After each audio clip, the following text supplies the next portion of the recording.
Hello fans! We'd love your support to the channel by like and share our videos so we can keep present more amazing stories. If you've watched all the previous parts of this story, you can find the new episode starting at this minute. Our story begins with Chrome. He watched his parents being killed by monsters when he was still a young child. He swore to take revenge on those monsters when he grew up. Unfortunately, no one can get everything by willpower alone. Although kings give children special abilities when they turn 12, Chrome only received a useless ability that would never help him. With this ability, he couldn't even become an F-rank adventurer. Time passed, and Chrome grew a little older, becoming a third-class adventurer, which is the lowest possible rank. At this rank, he's considered just an assistant who carries bags and weapons for real adventurers. After a while, he went on his first adventure to explore a dungeon with a group of adventurers who bullied and made fun of him. Even his little sister didn't want to go on an adventure with him. However, they stopped bullying him when they were attacked by goblins. The adventurers used their powers and easily defeated them, while Chrome was looking at a map to determine their path. Suddenly, they heard the sound of a water drop falling to the ground. Everyone looked up to see hundreds of bad imps. A battle began between them and the adventurers, but the adventurers found they couldn't continue fighting against these huge numbers. Then we see an evil smile appear on the face of the adventurer Arthur. He looked at Chrome, who was fighting the monsters despite his weakness. Arthur approached him and pushed him into the monster pit to use him as bait so he could escape. Our hero held on to the edge, begging his friend Arthur to save his life. Arthur tells him it's better for Chrome to die than for all of them to die, as he's just a third-class adventurer anyway. Chrome feels hopeless because even if he uses his skill to be resurrected after death, the monsters will eat him as soon as he wakes up again. The monsters attack him and devour his entire body. Chrome feels intense pain from this horrible death. After a while, his resurrection ability activates. Am I alive? Did my resurrection ability really work? But even if I'm brought back to life, how will I climb this entire slope? These were Chrome's first words when he woke up. He looked at his sword and saw his reflection, surprised to find he had become a skeleton. He quickly opened his stats window to see that he had transformed into a monster called a wight, a type of monster formed by evil mana gathering in bones. His level had reset to level 1, down from level 9 in his human form. He wondered why he transformed into this shape. Wasn't he supposed to be resurrected in his human body again? He felt deeply discouraged, questioning what difference there was between him and the dead. Wouldn't it have been better if he had truly died? What was the meaning of this life? He had spent his entire life wanting to protect his country, yet he only got a silly ability and others' mockery. Even his sister asked him to give up on becoming an adventurer because he had no talent. Although this hurt him, he knew life wasn't fair. He probably wouldn't become a strong adventurer in his lifetime without a suitable special ability. Suddenly, he remembered that monsters evolve. If he worked on increasing his level, he might be able to regain his human form or get a similar shape. He could then become an S-rank hunter, as he had always dreamed. Unlike humans, there's no limit to monster level progression. However, the only obstacle he faces is being a wight, which is considered the weakest type of monster. Our hero had a big advantage over other monsters. He still had his mind and could think. Being just a skeleton, monsters wouldn't attack him, thinking he was dead. This would make it easier for him to gather information in the current dungeon. He started implementing his plan, pretending to be dead until a goblin approached. He attacked and killed it, making his level jump to 3. He was finally happy, realizing he could become stronger at an incredible speed. Even though the goblin was significantly higher level, defeating it was very easy. He repeated this strategy until he noticed that the experience gained from killing weak monsters became less. This was because his level had risen to match theirs. If he continued like this, it would take decades to get a human form. So, he decided to start attacking stronger monsters. Before this, he thought about his current situation. He no longer needed food or even sunlight, but if things stayed as they were, he might completely lose his humanity. However, he needed to focus on what was in front of him for now. So, he got up excitedly and went to the wolf's den. There, he pretended to be dead to ambush the wolf. We see our hero's cleverness here. He chose a spot near the adventurer's bags where the wolf would be distracted searching them, allowing him to attack and kill it. After a few moments, we see his plan working as intended. He repeatedly stabs the wolf before jumping with it off the slope. The wolf tries to bite his arm, but Chrome quickly stabs it until it's completely dead. Here, Chrome jumps from level 3 to level 5 at once. Finally, he meets the conditions for evolving his species, and the evolution process begins. After completing this process, our hero finds that he has evolved into the ghoul species, known for its self-healing ability. We see Chrome's status window, which shows he will evolve again after several more levels. Our hero's face fills with joy due to his rapid evolution. As time passed, our hero started hunting again, but this time we see him fighting wild rats. During the fight, he noticed it was hard to hold the sword because of his claws after turning into a ghoul. This made him very angry, so he threw the sword at the rat. The monster fell after the sword pierced its body, and this made our hero level up to level 6. After the fight, he noticed the extreme greed of ghouls as he started eating the rat non-stop. Days passed, and we see our hero killing a D-rank orc monster, raising his level to 14. Now he only needs 6 more levels for his next evolution, and he hopes his next evolution will give him a form closer to human. He remembered his younger sister, with whom he had a good relationship, but when her adventurer rank surpassed Chrome's, she started treating him with contempt and disdain, as if he were worthless. While remembering, he was surprised to hear someone entering the dungeon. He looked to see where the sound came from, and in a strange coincidence that only happens in anime, Chrome found his younger sister and her group of adventurers. He ran quickly to hide so they wouldn't kill him. An internal fight broke out in the adventurer group because of Kalmia's, the younger sister, arrogance. Chrome was watching them from behind a rock and made a sound without meaning to. The adventurers noticed and thought he was just a normal ghoul. Kalmia quickly cast an ice spell and shot it at our hero, who barely avoided it, but his hands were slightly injured. The rest of the group members took turns attacking him, so he decided to face Linlian's sword attacks with his bare hands only. He knew that the ghoul's quick healing was enough to heal these surface wounds. Suddenly, Derek cast a fire magic spell. Chrome knew that fire would hurt him badly, but he still wanted to avoid killing humans. So he threw a rock at Derek just to distract him, then quickly approached him and hit his head hard, but without using his claws. His goal was just to make him lose consciousness so he could escape. Indeed, he ran as soon as he knocked him down, knowing that the first rule for adventurers is not to chase monsters deep into the dungeon. So she quickly runs towards him, trying to stop him before he escapes, but he knocks the sword out of her hand. He feels this is the right moment to escape, but suddenly he sees that his sister Kalmia has finished casting a wind arrow spell. The arrows hit his foot hard, making him unable to walk, and he falls to the ground as his foot tendons are injured. He needs 1 minute to fully recover. Kalmia casts her next spell, and Chrome shouts, "Kalmia!" This distracts her, and she misses the target. The other adventurers are surprised that she missed from such a close distance. Chrome's foot heals, and he quickly gets up, knocks her down, and continues his escape. After reaching safety, he sits and watches the group's movement to go in a different direction from them. Suddenly, he sees them heading towards the deepest area of the dungeon, full of high-level monsters. Normally, ordinary humans are harmed the longer they stay inside the dungeon because their bodies can't handle the mana density for long periods. Over time, their bodies become very heavy, to a deadly degree. Our hero runs quickly towards them but only watches from afar so they don't attack him again. The adventurers then start arguing about going deeper into the dungeon. Kalmia wants to go deeper, which surprises our hero because he knows Kalmia has always been rational. So why is she taking this risk? The adventurers are forced to agree due to her insistence. As they go deeper into the dungeon, the ground suddenly shakes, and a giant orc of level 25 and C-rank classification appears before them. Our hero feels the severe predicament the adventurers are in. Even his sister Kalmia's level, the highest among them, hasn't reached 20 yet. But Chrome can only watch. The orc started attacking them, swinging its weapon. Elena, being the closest, was the most affected by this attack. Kalmia prepared her spell and cast it on the monster, but the orc grabbed the ice spear and shattered it like a small toy. It managed to corner them, while Kalmia was extremely scared. She tried to use her strongest spell, which needed a lot of time to prepare, so she asked her 2 companions to give her some time to prepare it, but they whispered to each other so Kalmia couldn't hear them, and attacked the monster at the moment Kalmia started casting the spell. Elena used the light body technique to escape with Derek, leaving Kalmia to her fate. Indeed, the monster attacked her forcefully, leaving her half dead. Then our hero heard Derek telling Kalmia that what happened to them from the beginning was her fault, and that they shouldn't have entered the dungeon specifically to look for someone of low level like her brother Chrome. When the monster started to attack Kalmia to finish her off, Chrome rushed with lightning speed and began to confront the huge orc's weapon despite the big difference in strength between them. Chrome felt he had a chance to win because the orc only had one arm. The battle between them begins. Our hero pounces on him, causing a wound in his stomach, then tries to attack him from his blind spot, from the side of his missing arm, but he finds that the orc's weapon range covers even that blind spot. But our hero didn't give up. The orc kept attacking him one attack after another, until his body began to get used to the orc's attack pattern. He started avoiding all his strikes easily, and even managed to attack the orc and break its fangs, sacrificing his left hand in the process. But this was part of Chrome's plan. At the moment the orc swallowed his arm, Chrome attacked its unprotected neck with his fangs, ripping out its soul. The orc fell dead,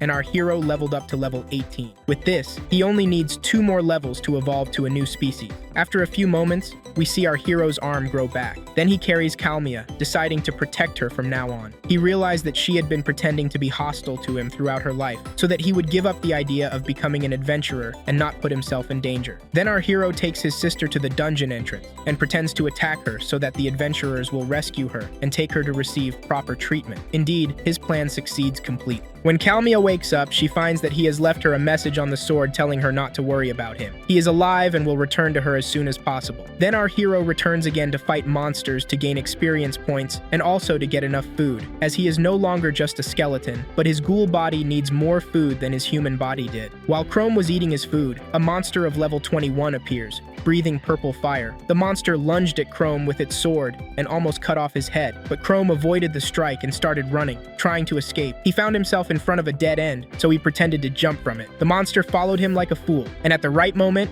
Chrome attacked the monster from behind and killed it, smashing its head. With this, our hero's level rose to level 20, and he received the next upgrade. When his transformation was complete, we see that he has become a shapeshifter species, or what is called a changeling. But he is disappointed because he felt he had become closer to being a complete monster and far from human form. While looking at the status window, he saw that he had become extremely strong and that he had a skill called Disguise. He starts trying it immediately, hoping he can transform into a human form even if it's a fake human. But the surprise is that he could actually transform into a human form similar to his shape when he was still alive. However, this form continuously consumes mana, and he won't be able to maintain it except for a short period of time. Nevertheless, he was hopeful that he would be able to increase his points so that he could maintain that transformation for a longer period or even forever. Moments later, he is surprised by a strong earthquake. He says to himself that this could be what's known as a dungeon eruption catastrophe, which happens when large monster skeletons are left to decompose inside the dungeon. This is the only explanation for the appearance of all these strong monsters in the beginner areas of the dungeon. Indeed, he confirms his theory when he meets another high-level monster. Our hero quickly transforms into his monster form to use his strength and separates the monster's head from its body with a single strike. Chrome then felt arrogant, as he now has the healing power from his time as a ghoul and destructive power for now being a shapeshifter. Therefore, he began to believe he was now invincible. A little later, he sees many monsters running towards him at high speed. He started running because he hadn't tried dealing with such a large number of high-level monsters at once. He managed to separate them and began attacking each one individually, thus defeating them all. He started thinking that the appearance of so many C-rank monsters instead of D-rank means that the eruption catastrophe is approaching. He knows it will cause monsters to leave the dungeon and attack humans in the surrounding area. His thoughts are interrupted by adventurers entering the dungeon. They came to investigate the cause of what's happening. They also believe that the earthquake indicates a dungeon catastrophe, and they came to try to kill the monsters before they leave and kill humans. We see one of them, called Gillard, objecting to what they're trying to do, saying that fighting this catastrophe would pose a great danger to them. The group leader, Frank, tells him that the situation won't be dangerous for them if they can stop the catastrophe before it happens. Also, the magic stones that will fall from the monsters can be sold at very high prices. He finished his speech after telling Gillard that they must stop this catastrophe so that the surrounding village doesn't suffer the same fate as their adventurer friend Shelley's village. Our hero was listening to what was going on between them, feeling affected because he believes Shelley's childhood resembles his tragic childhood. Suddenly, Gillard sensed his presence using the Artan's Eye skill, which reveals the presence of living beings in the surrounding area, but doesn't reveal the type of these beings. Therefore, our hero seized the opportunity and used the disguise technique to transform into a human. He came out to them and introduced himself as just a regular adventurer, but he was hiding because he thought they were thieves and was afraid of them. However, it seems that Gillard didn't believe his words yet, and our hero noticed the adventurer's lack of trust in his words, so he was cautious towards them as well. While intense tension filled the place, Shelley approached him with a wide smile that illuminates the heart of whoever sees it in seconds, and offered him to accompany them outside, saying they wouldn't leave him to die in this place. But our hero seized the opportunity, pretending to be afraid, and ran away from the place. After Chrome's departure, the leader asked the rest of the adventurers if they wanted to leave or fight the monster boss of the dungeon catastrophe. Gillard agrees to stay but warns them that if anything happens, he will run away and leave them. Shelley was excited to stop this catastrophe so that no one else would go through the same suffering she had experienced before. We return to our hero, who didn't know whether he should help the adventurers, who might kill him if he tried, or leave them to meet their fate in the dungeon. Then we see the adventurers have reached the boss's headquarters, which turns out to be the king King of C rank monsters, level 30. It's at a higher level than the monsters they fought all their lives. The highest level person is the leader Frank, who is only level 20. As the battle began, Frank told them they needed to end the fight quickly, so they wouldn't drain their forces and lose the battle. The adventurers attacked the monster repeatedly, but all their attacks were useless against it. The leader then concluded it was one of the slow, high defense monsters, like a turtle, very slow, but with an extremely hard shell. Suddenly, the monster attacked the leader with great force, which he managed to stop, but with great difficulty. Then the monster used magic against him directly, causing him many burns. But leader Frank didn't despair. He tried to block the monster's attack, knowing that if he fell, it would lead to the demise of the rest of the team members. As the adventurer's ship was sinking, Captain Frank decided to play his role and sink with it, trying to give his team time to escape. But this never happened. The monster attacked the rest of the adventurers, leaving Gillard half dead, while Shelly's body was completely covered in wounds. At the moment the monster raised its sword to cut off her head, our hero emerged from his hiding place and confronted its sword. He wouldn't let the only person who tried to protect him be killed before his eyes.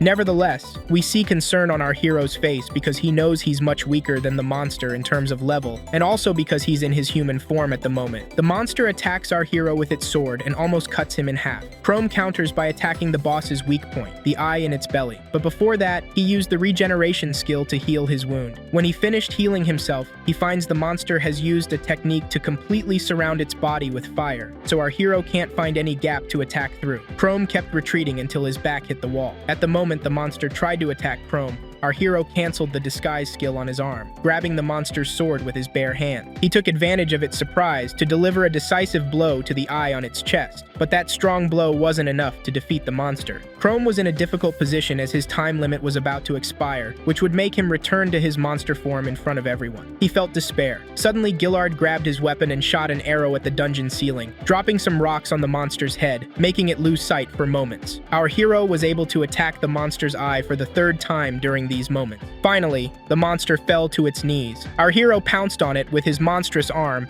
and finished it off completely. Our hero was surprised that his level jumped from level 21 to 25 in an instant. While he was imagining the form he would get when he evolved to the next level, Shelly approached him and began to thank him and asked for his name. At this moment, he was about to return to his monster form. He ran away quickly, making everyone think he was shy and couldn't talk to pretty girls. A little while later, Frank wakes up, barely able to stand. He asked Gillard to extract the magic stone from the monster to prove to everyone that the dungeon catastrophe has ended. However, he made a promise to himself to pay Chrome for the stone when he meets him again. We return to our hero, who was very happy. After his level increase, he can now maintain his human form for 6 full hours. He knows he needs a full day's rest to regain his points. If he can maintain his human form for about 16 hours a day, he can sleep for the remaining 8 hours in his monster form. This way, he'll be able to stay in the human world as he wishes. Then we go to Reboard City, where the Adventurers Guild is located. We see Chrome submitting proof of defeating the dungeon catastrophe boss to the guild, amidst the amazement of all the adventurers. They wonder how they could defeat such a powerful monster. Everyone was told that they were saved by another adventurer who defeated the monster alone, but the guild leader couldn't believe their words, certain that if he went there himself, he couldn't defeat a level 30 monster alone. However, when Frank took out the magic stone extracted from the monster,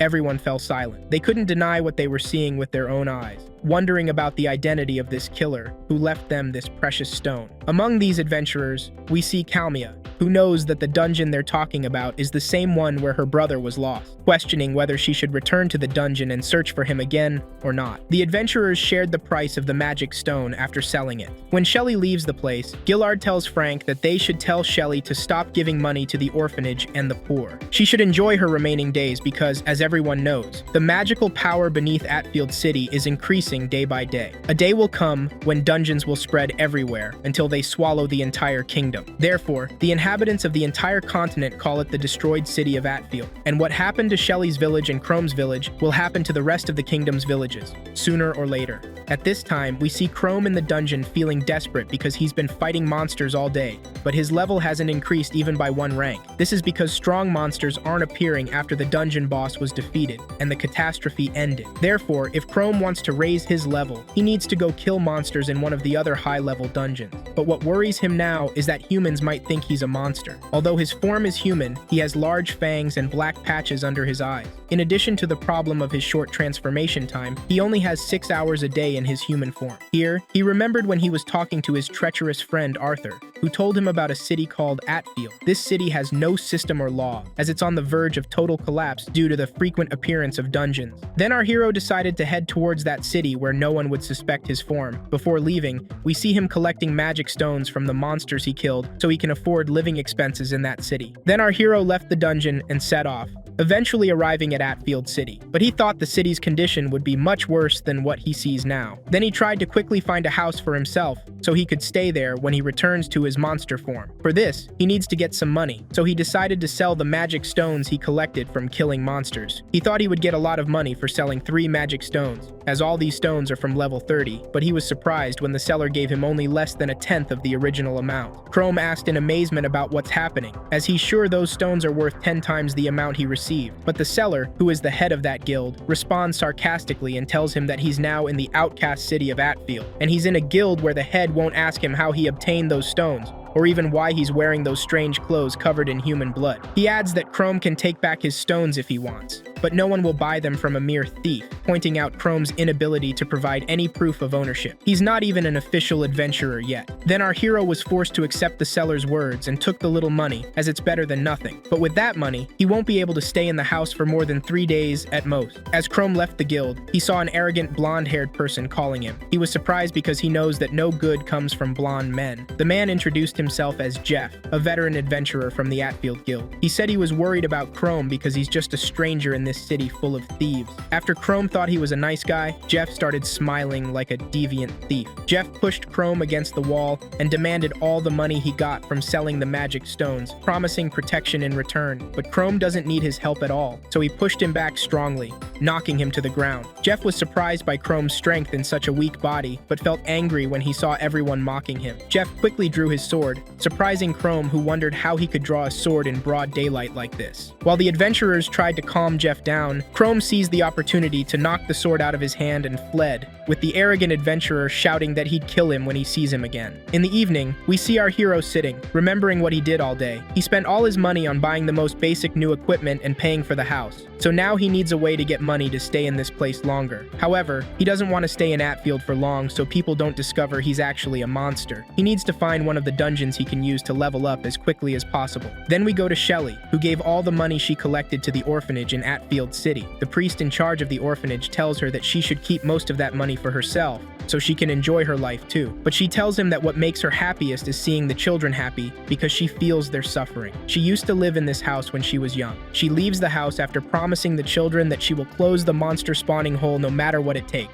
We return to Chrome, who was annoyed because everyone was trying to deceive him and take his magic stones. They're exploiting the fact that he can't go to the city to sell these stones because they think he stole them. But Chrome expected to face other problems in this city full of evil faces. While he's desperate, he meets the angel Shelly, who smiles at him, greets him, and thanks him for what he did. He was surprised, knowing she's a famous adventurer from the capital, so why come to this isolated city? But he was worried she might discover his secret from his speech, as he often mistakenly talks about being a monster without meaning to. So he uses his amazing fast-running technique. We see him running, and she starts running after him because she just wants to thank him, but he runs faster, thinking she suspected him and is trying to catch him. After a while, he manages to lose her due to the big level difference between them. But our foolish hero kept running without looking behind him until he reached a dead end. Still thinking she was chasing him, he brings out his claws and tries to climb the wall, but he's really foolish. His sword falls and he jumps after it in his human form, so he falls to the ground and can't get up after badly hurting his back. Moments later, Shelly catches up with the fool and starts apologizing for scaring him and causing him to stumble. She continues that she won't ask about his past, and then our hero felt reassured. He really needed someone to talk to lately, and he finally found that person. Then Chrome introduces himself, and she also tells him her story. He starts connecting the events, having heard that her hometown was destroyed by monsters. She continues telling him the truth of what happened. As soon as the monsters attacked the city, all the nobles and rich people fled, leaving the common people to be killed by the monsters. Then the outlaws appeared and gathered in that city, taking control of the Atfield Guild. Although they protect ordinary people from monsters, they treat them like slaves. Shelly ends her speech by saying she will never despair and will strive to become stronger so she can close the catastrophe hole that resulted from the dungeon's emergence. We then go to the church, which serves as an orphanage, and we see that one of the children manages to awaken his magic powers. He was talking about his story with happiness filling his face. Suddenly, they hear footsteps approaching. At first, they thought it was Shelly and were happy, rushing to greet her. But their happy expressions turned to worry when they realized it was people from the outlaw dragon group currently ruling Atfield City. They told the priest that they're expanding and need more laborers, pointing to the orphan children and adding that it's a direct order from the leader. Here, the old man collapsed to his knees, begging them to take him as their slave amidst their mockery. How could they benefit from an old man like him? At this point, the child intervened, attacking them with the fire magic he had just awakened. But his magic is still very weak and causes no harm to experienced adventurers like them. Here, one of them, called Raid, shows him what real magic looks like, using a lightning skill to demolish the wall. This made the child fall to his knees in despair after seeing the adventurer's power. But Raid isn't satisfied with this, and begins to execute another technique, directing its power towards young Till to kill him. The old man then took his weapon, trying to kill Raid, but Jeff stopped him. While they were busy with the priest, Till began to escape after the priest shouted at him to leave the place and run. Jeff then tried to run after him, but Raid stopped them, telling him to let him escape, as they have many other children still in the place. Afterward, they knocked the priest to the ground in a humiliating way, and brought out the children to see him in that degrading state. Because the priest doesn't want the children to go with the criminals, they will force them to go by torturing the priest until they agree to accompany them. We return to Chrome, who asked Shelly to take him on a tour of the city. Shelly was happy to do so, wanting to repay him for saving them. She reminded him about the money from the magic stone they sold, and took his money. And she tried to apologize for this, but he doesn't care about money. Suddenly, they hear Till screaming as he runs, telling them tearfully about those people who attacked the church and that the priest is about to die there. Shelly excuses herself from Chrome, with panic on her face. But when Chrome heard the word priest, he remembered that one had taken care of him and his sister when they were young. He tells her he will go with her to solve this problem. We return to the church where we see the thieves still torturing the priest, whose body is completely bruised. Despite this, he remains steadfast, ready to do anything to protect his children. The thief tells him they will take the children anyway, but they just want to humiliate him and force him to agree. But it seems that the word agree won't come out of the old man's mouth, even if they end his life. He wants the children to know he won't abandon them no matter what. Jeff then felt angry. These feelings disgust him, and he tries to hit the priest again. Raid stops him because he wants to deliver the fatal blow to the old man himself, using the lightning technique. At this moment, Chrome enters with Shelly, surprising Raid, who wonders who cares about those orphans enough to storm the place like this. Then Jeff began to remember Chrome from their previous encounter at the guild. Shelly screamed in fear when she confirmed these people were from the Red Dragon group. Jeff started provoking Chrome, telling him he won't be able to escape from him anymore. We see signs of worry on the old man's face as he doesn't know how strong the boy is and doesn't want Shelly to get hurt. Jeff began mocking Chrome's weapon because it's one of the cheapest types of swords in the market, and because he sees his body as stiff, believing it's because Chrome is afraid of him. But the truth is that Chrome was worried he might have to kill a human. Chrome then broke his silence, telling Jeff he's just weak, then attacks him with that rusty sword. Due to the difference in strength between them, Jeff feels as if he's been attacked by a royal sword. Before Jeff could try to counterattack, Chrome attacked him again with another blow that almost penetrated his chest and killed him, but his armor barely stopped it after Jeff fell to his knees. Chrome then pointed his sword at his neck,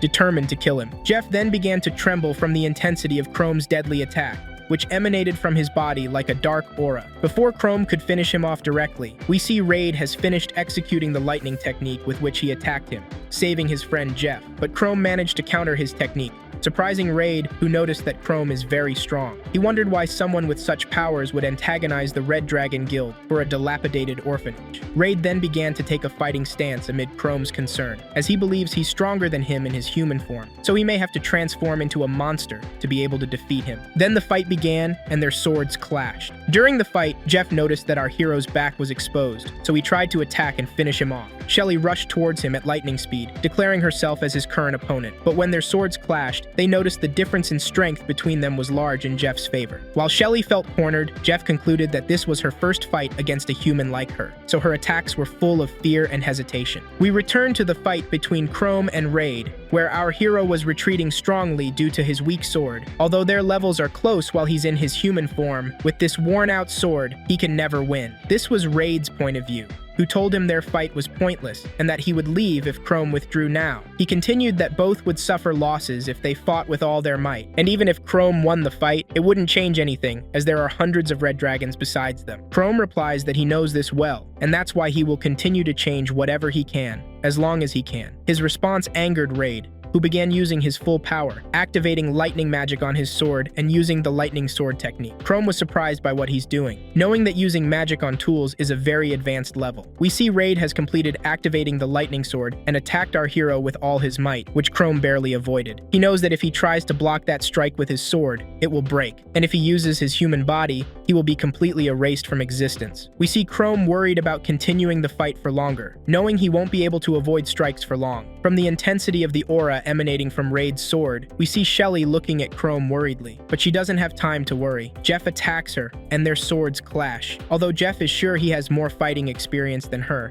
and almost cornered her at the beginning of the fight. He noticed that the strength of her strikes is increasing bit by bit since the start of the fight. This is because she's determined to end the fight as quickly as possible, feeling that Chrome is not to blame for this fight, and seeing that his strength is not enough to defeat Raid. Therefore, she needs to end her fight with Jeff so she can help Chrome defeat Raid afterwards. We return to our hero, whom Raid is still pushing back with great force while Chrome can't counter his attacks because Raid's fighting style is almost completely flawless. While silence prevailed, Raid told him to use his full power, surprising Chrome. Could Raid have learned his true nature? Chrome considered transforming into a monster but worried about scaring the children or affecting Shelly, who might get distracted and lose the fight if he transformed in front of her. He also still wanted to stay in the city longer, and if he transformed now, he'd have to leave. Our hero is now confused, but doesn't have time to think about it. He sees Raid performing the Shining Sword spell, combining it with the Lightning Sword. Chrome is even more amazed, wondering how a mere bandit can perform a dual spell. In less than a second, the spell approaches him, almost killing him, but he barely avoids it, though his hand is severely burned. Before he can process the situation, Raid lunges at him with a finishing blow to end the fight completely. While our hero knows his rusty sword won't withstand that attack, he stands still, raising his sword. Raid thought he did this because he was foolish, but Chrome had only used the sword to slow down Raid's attack to avoid hitting his vital points. Raid was annoyed by Chrome's desperate resistance, but when he tried to pull out his sword, he was surprised that it was stuck inside Chrome's body. Chrome had used his healing ability to close his wounds around the sword, preventing it from coming out. While Raid was amazed at his ingenuity, Chrome interrupted him saying, "Now I've got you," and transformed his arm into monster form, grabbing Raid's neck and knocking him unconscious. The priest and Jeff were astonished, as neither of them expected this outcome. Unfortunately, as soon as Jeff felt completely cornered, he pressed on his neck, which contained his secret weapon, using a curtain of toxic fog to get the time needed to escape. He told them they had become a target for the demonic dragons that rule all of Outfield. Chrome felt worried and thought he should increase the strength of his human form as soon as possible so that this situation wouldn't happen again, as he had almost lost his life in his battle against Raid. The priest comes to thank Chrome for what he did, and Chrome wanted to stay longer. However, after using his healing skill, which consumes a lot of mana, his transformation is about to end, so he needs to leave as soon as possible. We see Shelly very agitated, telling the priest he must leave Outfield immediately because he's become a target for the demonic dragons, but the priest completely refuses, saying he can't leave the children alone. He doesn't have enough money to support them all if they go to the capital, and he's ready to sacrifice his life for the children. He asks Chrome and Shelly to leave before the dragon gang returns to kill them. Outside the church, Shelly thanks Chrome for everything he did. She's unsure whether to leave Outfield to avoid bringing more trouble to the orphans, but that would leave them to the dragon gang, or to stay and try to protect them with her weak strength. Chrome asks her about the dungeon catastrophe. She tells him it first appeared in the north of the city, and 20 elite knights from the capital were sent there. They all perished, and since that horrific incident, the kingdom began ignoring the city. Chrome decides his next goal is to head towards the dungeon catastrophe and end it completely, which would free the city from monster attacks, bring it back under the kingdom's rule, and eliminate the current rule of the demonic dragons. At the demonic dragons' headquarters, Jeff reports to the guild leader about what happened at the orphanage. He expected the leader to send more forces to revenge against Chrome, but was surprised when the leader waved his axe near his head and scolded him for leaving Raid and escaping alone. The leader threatened to kill Jeff if it happened again. Immediately after, he summoned Canella, the leader of the demonic dragon officers, to ask why she reduced the guard on the dungeon hole without his knowledge. She replied that Kingdom Knights had started appearing in Outfield again, so she sent some guards to watch them and investigate what they're doing in the city. Ganro accepted this reason and asked her to keep him informed of any new developments. We return to our hero Chrome, who has reached the dungeon hole and is fully prepared for this new adventure. From the corner of his eye, he sees people running out of their houses before sunrise, fleeing in terror as monsters emerge from the dungeon hole and chase them everywhere. Our hero rushes towards them, wondering why the Dragon Guild isn't helping the citizens fight these monsters. He doesn't know yet that they've gone to watch the soldiers. As Chrome runs towards the monsters, we see an adventurer appear and start using holy shield magic to confront them. Within seconds, Chrome arrives just in time to join the battle. With their combined efforts, they manage to defeat the monster easily. However, Chrome is worried about her holy magic because he's also of the monster race, and if he touches that magic, it could cause him severe injury. The girl also notices the magic being drawn to Chrome, which makes her very tense. Holy light magic is supposed to be attracted only to dark mana emitted by monsters. So why is her magic drawn to a human? While our hero is happy there were no casualties after the attack, he's puzzled because he doesn't see any Dragon Guild members around. He's worried monsters might come out and attack humans while he's inside the dungeon hole. We see the adventurer about to draw her sword to attack Chrome,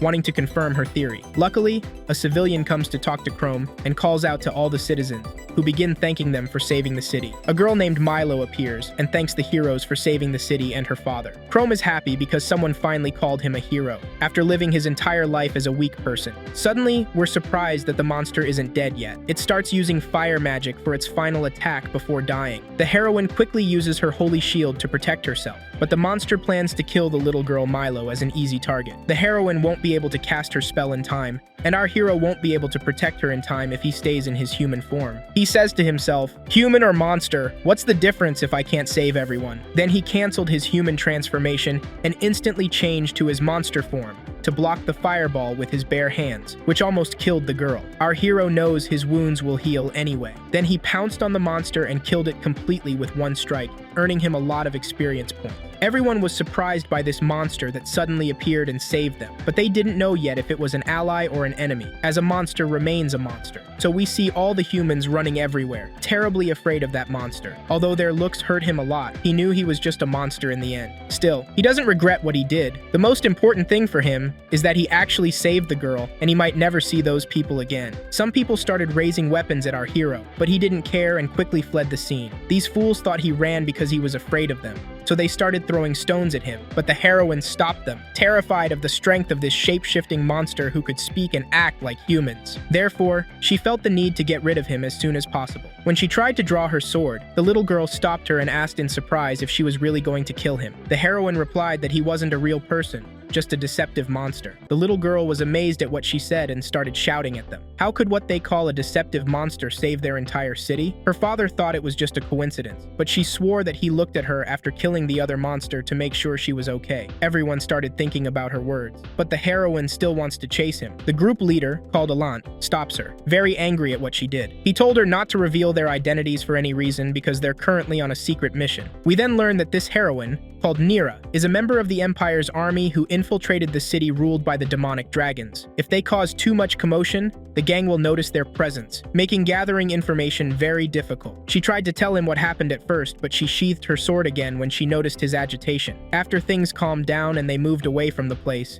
Nira began to tell him what happened from when the demonic monster appeared until the arrival of the shapeshifter who easily killed it, ending with his escape towards the catastrophe hole. But Elant didn't care about her words. Instead, he became angrier and drew his sword to threaten her that if she caused any more problems, he wouldn't hesitate for a moment to get rid of her completely. He continued that the priority is only for the Imperial mission. She was terrified of what he did and started apologizing quickly. He then sheathed his sword again and told her that even if Chrome killed thousands of humans, it doesn't matter. The fate of that city is already sealed. Now we know the real reason for their coming to this city. Investigating the demonic dragon gang is just a secondary goal. The real objective is to investigate the person called the Red Man, who is claimed to have caused the dungeon emergence catastrophe in the first place. They're worried he might repeat his actions in another city. We return to our hero, who finally reached the edge of the dungeon hole's entrance. He knows he's no longer welcome in Outfield City. Nevertheless, he's determined to end this hole's matter before leaving, so everyone can live in peace and safety. As a reminder, before entering that hole, his current level was only 25, but after his next transformation, he'll be at level 50.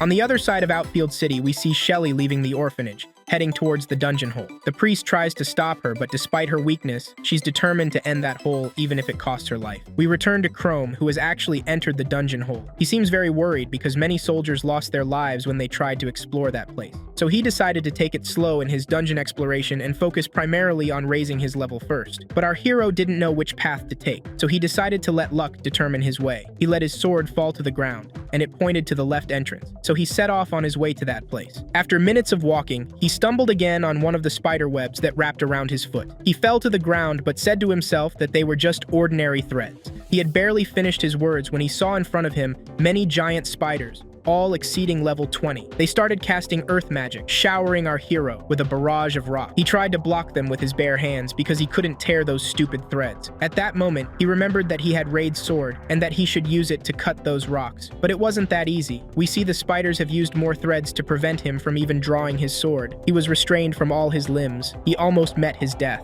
But he finally remembered that he has monstrous strength, and with it, he managed to use the spider threads to pull them towards him. He started cutting them to pieces with his claws, earning him a lot of experience points, which raised his level to 26. Although he was happy with this development, he wants to fight monsters higher than him in level, because that will enable him to get much more experience points than he would get from killing weaker monsters, even if just by one level. While he was thinking, he heard the sound of something approaching. He then saw that his wish had come true. He found a monster of level 37. He then felt regret for what he wished. He wanted a monster just one level higher than him at most. Then the spider tried to attack him. Our hero jumped and avoided the strike directly before it reached him. He then decided to flee from that place if he wanted to preserve his life. The monster in front of him now is much stronger even than the previous dungeon boss, who was only at level 30, but it seems that running isn't the best solution because that monster is much faster than him.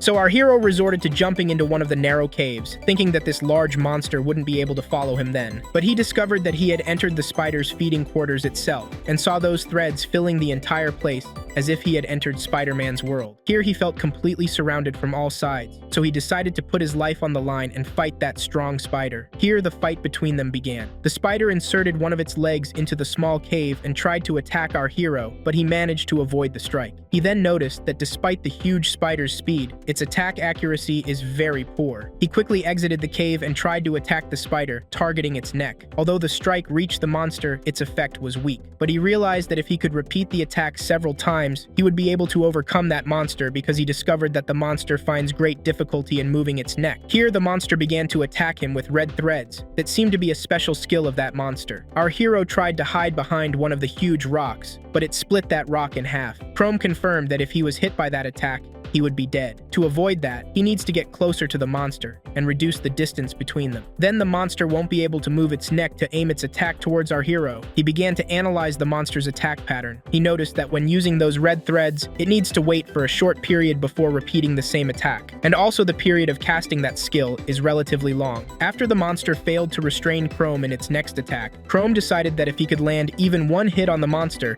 he would never stop attacking it afterward, so as not to give it a chance to use the red thread skill again. Indeed, in the next red thread attack, our hero decided to transform into a form that would allow him to dodge strikes more easily. His current large body as a transformed being makes him an easy target for that spider, so he transformed into human form and jumped high to avoid the monster's attack. The monster was surprised and didn't understand how he acquired that strange form. Chrome took advantage of its distraction and launched a powerful attack from above, managing to hit one of the monster's eyes and remove it from its place. He decided to continue removing all those eyes one after another. Here, the monster moved one of its legs and tried to push Chrome away from its body with all its might. It seems that it has finally realized that Chrome's strength is not to be underestimated at all. Although he managed to block that strike at the last moment with his sword, he is very weak in his human form, so he was thrown far away and fell to the ground. But Chrome didn't despair. He decided to attack the monster again, but he doesn't yet know the plan he should use in his next attack to get close to the monster. We find him preoccupied with thinking and forgot that he had left his defense open for the monster's next attack. Indeed, the monster began the attack using ordinary spider threads, and unfortunately, Chrome noticed that attack late, so the spider threads reached him and managed to completely restrain his monstrous arm. Our hero tried to cut them, but they were so hard that his sword almost stuck to them. When the monster monster noticed what he was trying to do, it began to pull him towards it and swing him around until our hero found himself very close to the monster's mouth. The monster was trying to devour him to absorb his power. Our hero felt panic from that frightening situation. He's about to be eaten in moments, but he managed to gather his strength and decided not to surrender so easily. Then he activated his monster claws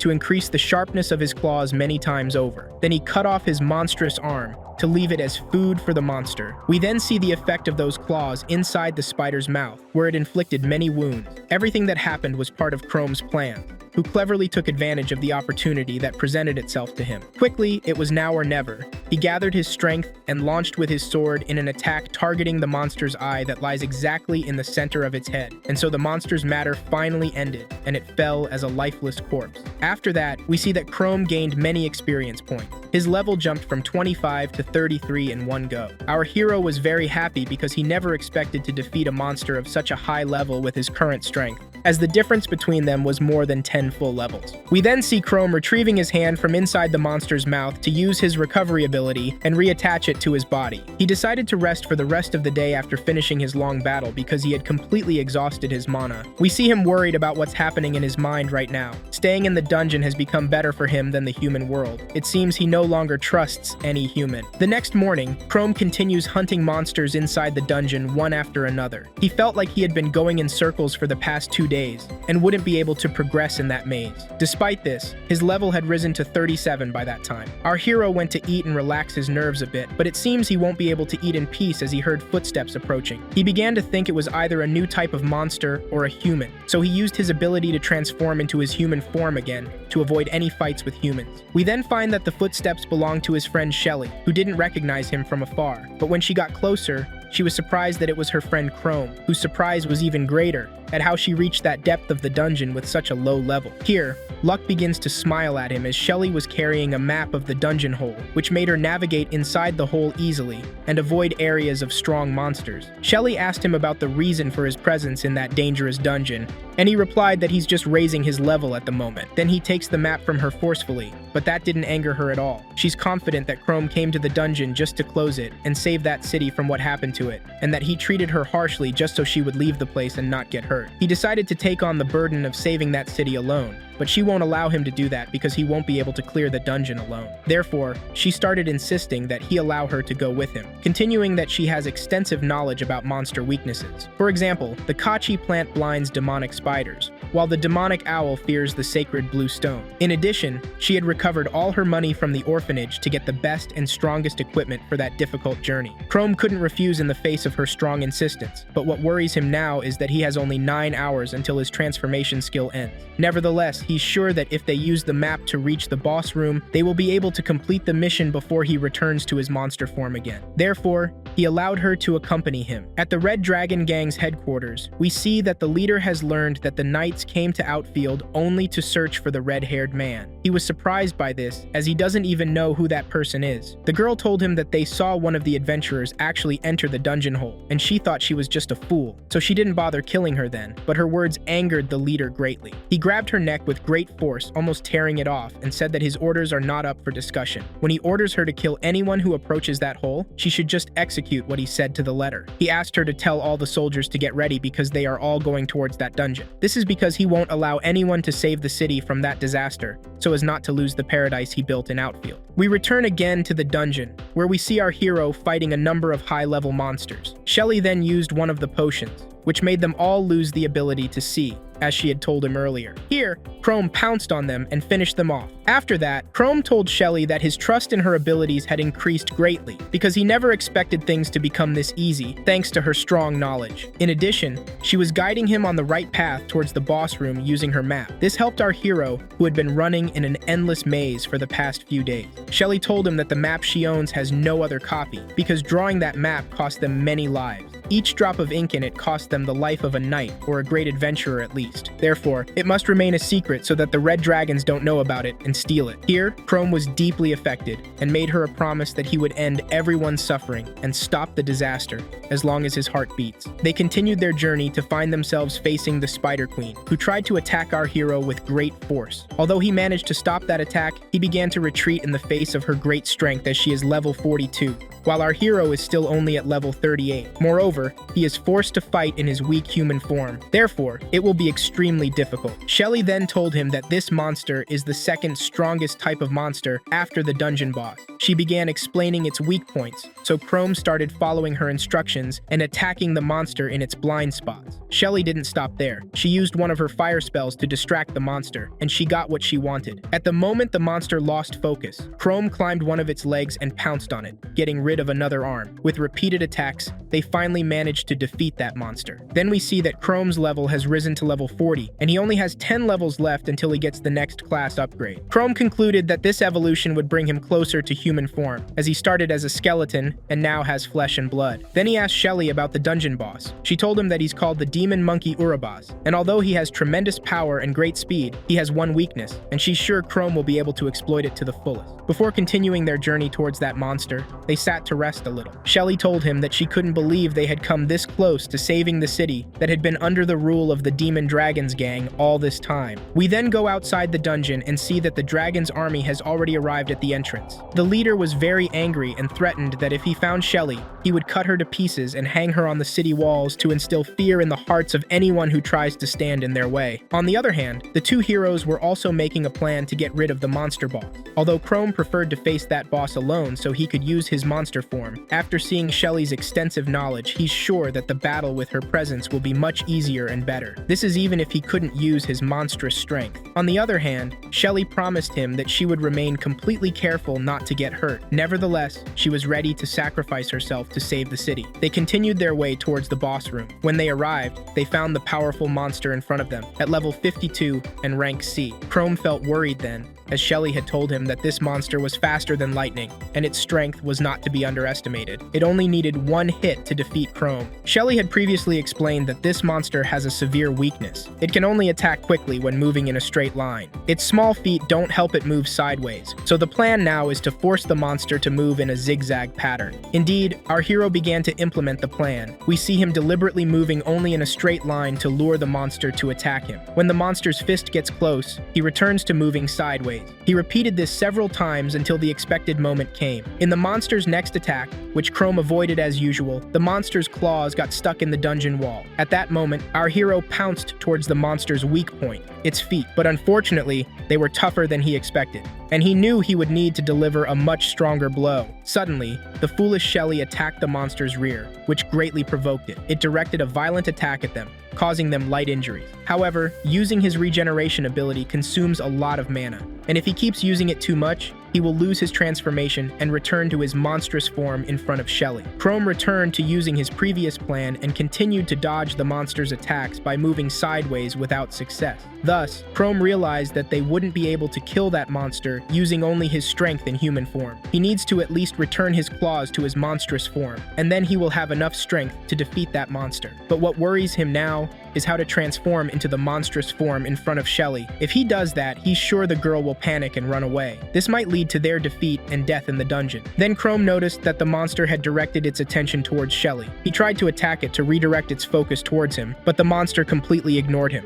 So he decided to attack its tail because he knows that greatly provokes it. Indeed, the monster pounced on our hero with its claws again. Out of intense anger, we see it preparing to launch its strongest attack, called the Toxic Breath. But our hero had prepared for that attack in advance. Although that breath would cover a wide area, they were eagerly waiting for that moment. Shelly then threw a bag of poisonous mushrooms towards the monster's mouth, which it inhaled completely while it was inhaling air to turn into poison. It began coughing violently and couldn't complete its toxic attack. It also lost its ability to fight for a few moments. Shelly took advantage of that crucial moment and continued her plan by casting her powerful spell stones on the monster, which were fire stones. Their plan was to disable the monster's senses using the poisonous mushrooms, and then it wouldn't be able to differentiate between human heat and fire heat. Also, if they threw the stone near it, they would be able to distract its attention and get another chance to attack it. Indeed, exactly what they were planning happened. Shelly pounced with all her strength on the boss's foot, targeting the same area that our hero had hit before. But her attack only left a small scratch. So our hero noticed what happened, and although he couldn't use his claws, he might be able to use his fangs without being exposed.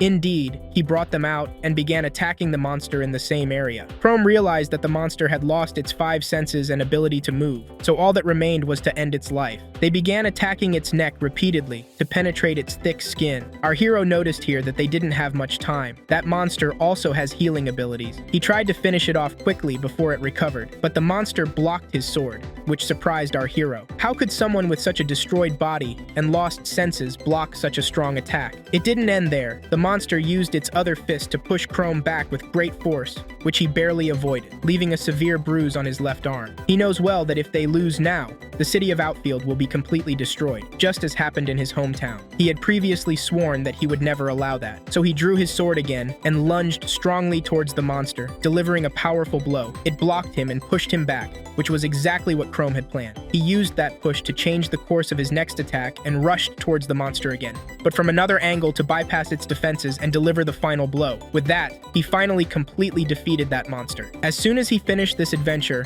a status window appeared to tell him that his level had risen to 47, so he only had 3 levels left. Despite his great happiness with this achievement, his happiness doesn't compare to Shelly's. She fell to her knees and began crying from extreme joy because she never imagined for a moment that they would be able to defeat the dungeon boss and get rid of the disaster. That disaster had caused the death of thousands of humans over the past years. Chrome tried to calm her down. She told him that she was very happy because she was still alive. She thought she would be killed when they entered the boss room. Chrome told her that he wouldn't have succeeded without her help. After he finished speaking, he was surprised that his mana was almost completely depleted. Therefore, he must return Shelly to the dungeon entrance so he can return to his original form again. Anyway, he now only has 3 levels left to get a human form. Then, we see Shelly very happy because her level has risen from 19 to 28, adding that this will greatly annoy both Frank and Gillard. She added that they should be careful on their way out as well, and Chrome agrees, adding that they will continue walking after resting a bit from the battle's exhaustion. But suddenly Shelly screams at him and tries to push him back, then jumps in front of him to block with her body a fire spell, which came from the leader of the Red Dragon army who had arrived to eliminate our hero. Chrome was amazed at what he saw, wondering why all these people came to the dungeon to attack them. He then became certain that they didn't want this city to improve at all. The guild leader Gillard appeared, who was extremely angry after learning that this weak hero had defeated the demon monkey alone. Chrome then marveled at the huge size of that leader,